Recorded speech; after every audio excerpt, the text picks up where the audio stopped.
दोस्तों, भारत में ईंधन यानी पेट्रोल और डीजल की कीमतें और ज्यादा बढ़ सकती हैं। ऐसा इसलिए कि भारत जिन यूरोपीय देशों को पेट्रोलियम प्रोडक्ट एक्सपोर्ट कर रहा था, अब वो भारत से होने वाले इंपोर्ट्स को पूरी तरीके से रोक रहे हैं। लेकिन एक समय ऐसा था कि भारत यूरोपीय देशों का सेकंड लार्जेस्ट ऑयल पार्टनर बन चुका था। लेकिन जैसा कि हम सभी जानते हैं कि भारत ऑयल एक्सपोर्ट करके अच्छा पैसा कमा रहा था, तो शायद इस बात की जलन अब यूरोपीय देशों में देखी जा सकती है। इसके अलावा कई यूरोपीय देश भारत से हाइड्रोजन फ्यूल की डिमांड कर रहे हैं। वहीं दूसरी तरफ भारत से इंपोर्ट होने वाले पेट्रोलियम प्रोडक्ट को रोकने की बात कर रहे हैं। तो आइए छोटे से वीडियो में इस पूरी डेवलपमेंट को समझते हैं, जानते हैं कि क्या वो रीजन है जिसकी वजह से यूरोपीय देशों को ये फैसला लेना पड़ रहा है। बस आप हमें सपोर्ट करने के लिए चैनल को सब्सक्राइब जरूर कीजिएगा। दोस्तों, ये कहानी भी जुड़ी हुई है रशिया यूक्रेन वॉर से। जब रशिया यूक्रेन के बीच में वॉर शुरू होता है तो अमेरिका सहित यूरोपीय देश भी रशिया के ऊपर कई प्रकार के सैंक्शंस लगाते हैं। भारत सभी देशों की बात को नजरअंदाज करते हुए रशिया से अपनी दोस्ती को बरकरार रखता है और रशिया से क्रूड ऑयल इंपोर्ट करना जारी कर देता है। रशिया भी भारत का साथ देता है और भारत को भारी मात्रा में डिस्काउंट ऑफर किया जाता है। एक समय तो ऐसा है, भारत ने अपनी कुल जरूरतों का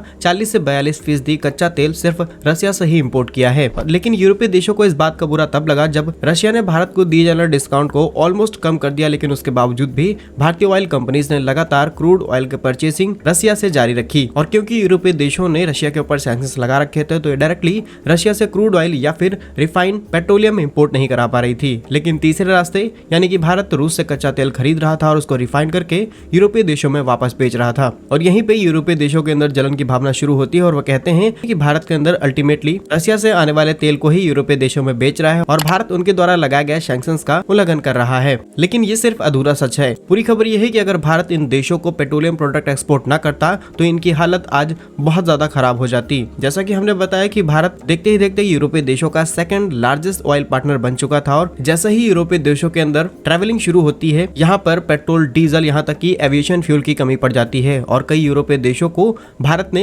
इतना ज्यादा एविएशन फ्यूल एक्सपोर्ट किया है जिनकी 50% टोटल कंजम्पशन भारत के इंपोर्ट से ही पूरी हुई है। और अब जब टूरिज्म खत्म हो गया है, मानसून धीरे धीरे सही हो रहा है, तो इन देशों को याद आ रही है कि भारत रूस से कच्चा तेल खरीद रहा है। लेकिन जब इन्हें भारी मात्रा में जरूरत थी तो इन्होंने एक शब्द भी नहीं बोला और भारत से लगातार ऑयल परचेसिंग जारी रखी। यदि स्क्रीन पर दिखाया जा रहा है चार्ट के अनुसार आप देखें तो भारत ने बीते कई सालों में इतना ज्यादा ऑयल एक्सपोर्ट यूरोपियन कंट्रीज में नहीं किया है जितना 2022 और 23 में किया है। अचानक से आप चार्ट को देखें तो ये डबल से भी ज्यादा हो चुका है। और एक समय ऐसा भी है कि भारत के पेट्रोलियम प्रोडक्ट की डिमांड यूरोपीय देशों में करीब 572 यानी 572% तक बढ़ गई थी। पहले जो इंपोर्ट्स 1.1 मिलियन बैरल्स हो रहे थे वो 7.4 मिलियन बैरल अचानक से हो गए और कुछ ही महीनों में ये डेटा करीब 63 मिलियन बैरल पहुंच चुका था। और आप खुद ही इस बात से अंदाजा लगा सकते हैं कि अगर डिमांड वहां पर बढ़ रही है तभी भारत ने सप्लाई की है। भारत ने जबरदस्ती या अपनी मर्जी से सप्लाई नहीं की है। लेकिन अब जब डिमांड कम हो रही है तो भारत से इंपोर्ट्स को रोकने की तैयारी शुरू की जा रही है। लेकिन वहीं दूसरी तरफ सिंगापुर और कई यूरोपीय देशों ने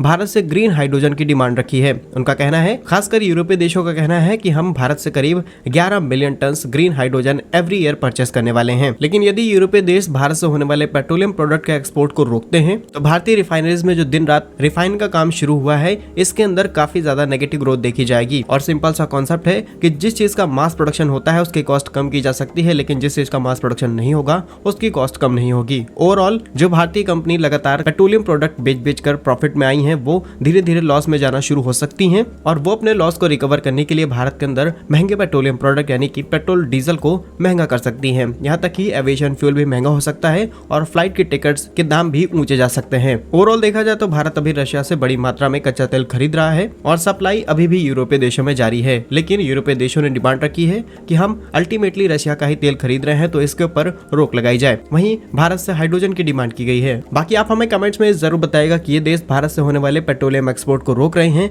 तो क्या भारत को इन्हें हाइड्रोजन एक्सपोर्ट करनी चाहिए या फिर नहीं? कमेंट बॉक्स में यस और नो में आंसर जरूर बताइएगा। भारत कैसे ही यूजफुल एंड इन्फॉर्मेटिव वीडियोस पाने के लिए हमारे YouTube चैनल को सब्सक्राइब जरूर कर लीजिए। मिलेंगे हम आपको एक नई और इंटरेस्टिंग वीडियो में, तब तक के लिए वंदे मातरम। भारत माता की जय।